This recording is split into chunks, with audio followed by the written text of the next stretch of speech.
Информационная служба Осетия ТВ. Главные темы выпуска. Во Владикавказе к концу этого года появится 250 дополнительных мест в детские сады. Делегация во главе с Рустамом Келихсаевым посетила ранее законсервированное здание бывшей 9-й школы. Здесь к концу года появятся 2 дошкольные группы, а в новом году откроется и сама школа. Подробнее в материале Раисы Дзантиевой.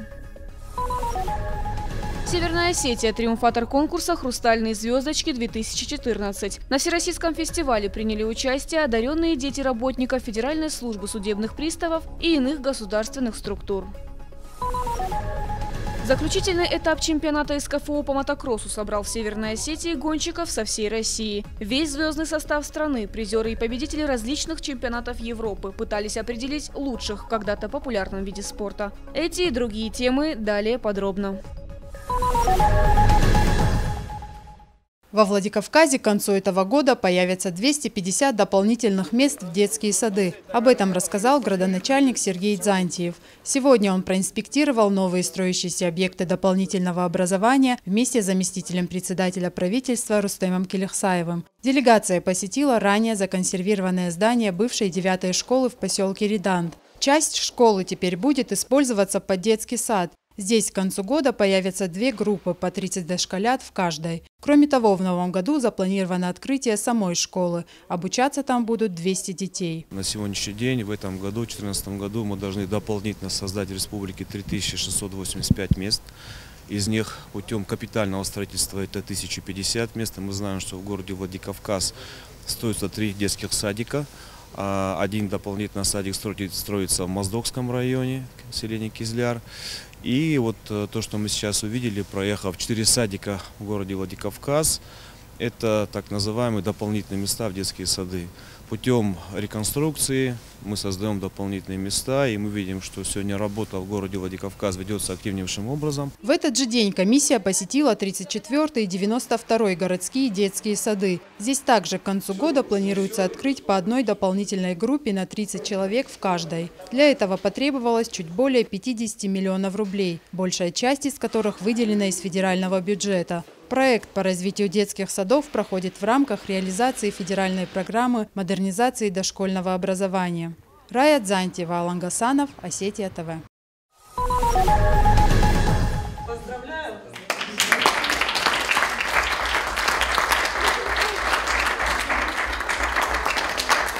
Яркий сценический образ, высокая техника исполнения, эмоциональность и артистизм – вот главные критерии оценки конкурсантов фестиваля «Хрустальные звездочки-2014». Северная Осетия в очередной раз триумфатор конкурса. Представители республики трио братьев Мицаевых в номинации «Исполнительское мастерство» ребятам присудили 1-е место. Первый раз участвуем в этом конкурсе, прошли все 4 этапа. Было трудно, конечно, но мы преодолели этот путь. С нами занимались наши замечательные руководители. Это народный артист России Козаев Зелимхан Петрович и Магомед Карсанов. Мы номер поставили специально для конкурса. Нам очень понравилось, так же как и всем зрителям и участникам. Всероссийский конкурс проводится уже не 1-й год. В нем принимают участие одаренные дети работников Федеральной службы судебных приставов и иных государственных структур страны. Итоги заключительного этапа оценивало компетентное жюри под председательством народного артиста СССР Иосифа Кобзона. Стоит отметить, что с каждым годом желающих принять участие в конкурсе талантов становится все больше. На местном уровне в этом году у нас было как никогда очень много номеров, 36 номеров. То есть это говорит о том, что постепенно конкурс набирает обороты, конкурс становится у нас в республике очень популярным. И мы непосредственно в Москву на нашем уровне выбрали 3 победителей, которые поехали у нас в Орленок. Москва их одобрила, и мы их отправили в Орленок. А уже непосредственно в самом Орленке остановилась московская комиссия, остановилась непосредственно на братьях Мицаевых, которые представляли нашу республику на 4-м этапе. Большинству людей встать в 8 утра в субботу тяжело, но только не этим ребятам. Для них это самое время, чтобы отправиться в поход. Первокурсники географического факультета СУ прошли церемонию посвящения студенты в особенной атмосфере. Настоящим боевым крещением для них стал подъем в гору. Вот уже 5-й год этой символичной вершиной является гора Фетхус рядом с селением Балта. Кто здесь не бывал, кто не рисковал, тот сам себя не испытал. Пусть даже внизу он звезды хватал с небес.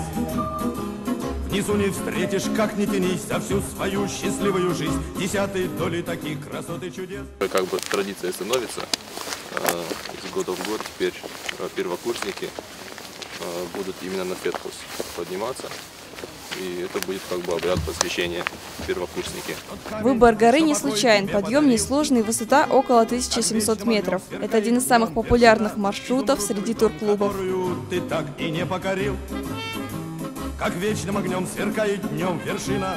На пути к вершине ребята встретили альпинистов. Они рассказали студентам об этих местах и действительно трудных вершинах. Ведь если для новичка подъем на Фетхус тяжелое испытание, то для опытных людей эта гора просто разминка перед открытием сезона. Мы находимся на одной из вершин пастбищного хребта. Справа у нас Астинская наклонная равнина с лесистым хребтом.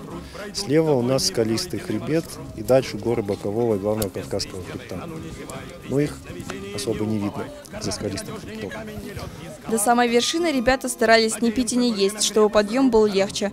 И только в конце путешествия наконец позавтракали. Довольные собой они отметили, что посвящение на их факультете одно из лучших. Эта традиция появилась 5 лет назад.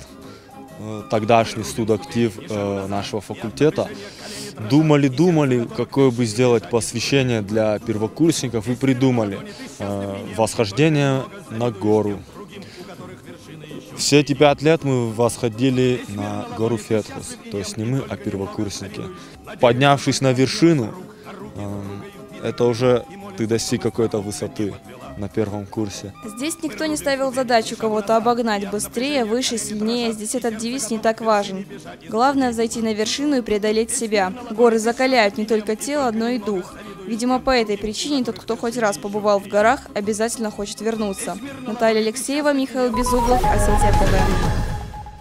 Союз металла и дерева, акварели и листа бумаги. Выставка посвящения поразила зрителей разнообразием материалов. Заслуженные художники Северной Осетии Сергей Цахилов и Фатима Цалагова представили свои работы в стенах научной библиотеки. Сергей Цахилов – художник, который творит чудеса с обычными на первый взгляд вещами. Сделать пегасы из оконной петли и болта не составит труда, а образ нежной любви предстает в виде 2 обнявшихся ключей, устроившихся на дверной ручке. Мне нравится работа с сочетанием материалов. Камень, металл, дерево, металл. Сочетание вот всяких. Я благодарен всем от простого зрителя до самых близких мне людей, и это посвящается им. Фатима Цалагова представила на выставке свыше 50 работ, портреты, наброски фигур и до боли знакомые каждому жителю Осетии места. Любая из ее воздушных картин передает настроение и уютную атмосферу. В училище я писала все 4 года маслом, но когда я познакомилась с этой техникой акварели, я поняла, что это совершенно уникальная техника. Владикавказ уникален у нас. Алагирский собор я часто пишу в разных состояниях. Я считаю, что у нас совершенно неисчерпаема тоже тема наших гор и наших пейзажей. И портрет в моем творчестве тоже присутствует, имеет место быть. Равнодушных после просмотра посвящения не осталось. То и дело, с разных сторон раздавались восторженные отзывы гостей. Выставка будет работать еще месяц. Посетить ее абсолютно бесплатно сможет любой желающий. Александра Ларионова, Заур Цеов, Осетия ТВ.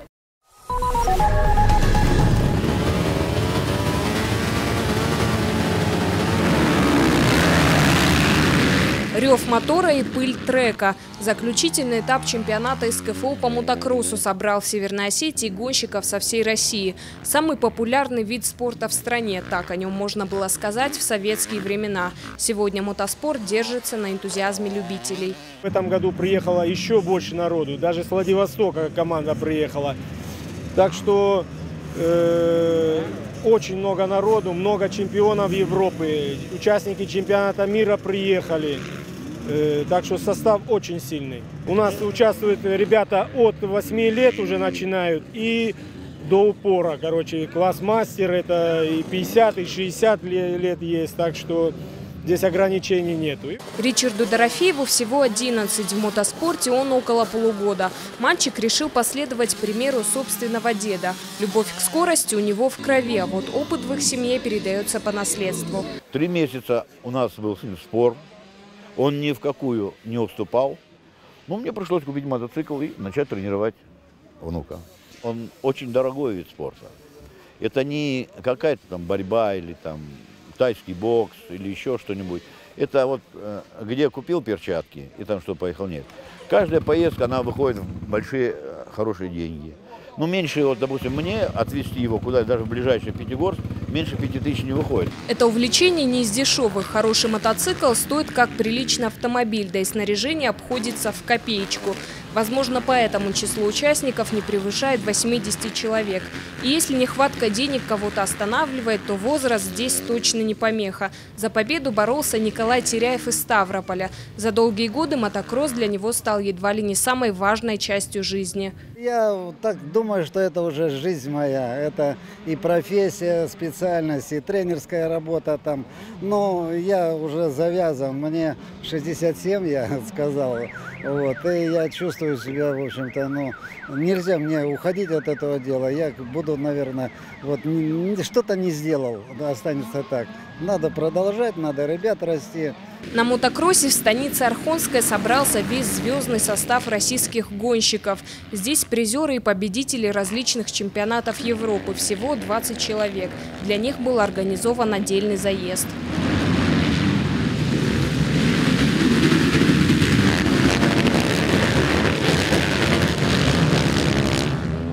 Любителей мотоспорта смело можно назвать экстремалами. На этом небольшом участке они развивают скорость до 100 км в час. Самые опытные гонщики подлетают в высоту на 4 метра. По словам участников, чтобы удержаться в седле, нужно просто чувствовать свой мотоцикл. Параллельно определились и лидеры чемпионата Северной Осетии. Кубки для всех победителей едва смогли разместить на нескольких столах. Большинство наград завоевали гости республики, поощрили их денежными призами. Пусть небольшими, но здесь и вправду главное – участие. Драйв, без которого гонщики не могут прожить ни дня, передался зрителям. Возможно, именно эти соревнования дадут толчок к развитию мотоспорта в стране и приведут на гоночные трассы новых, преданных своему делу людей. Тамила Хамицаева, Артем Балатаев, Ацамаш Шипшев, Осетия ТВ.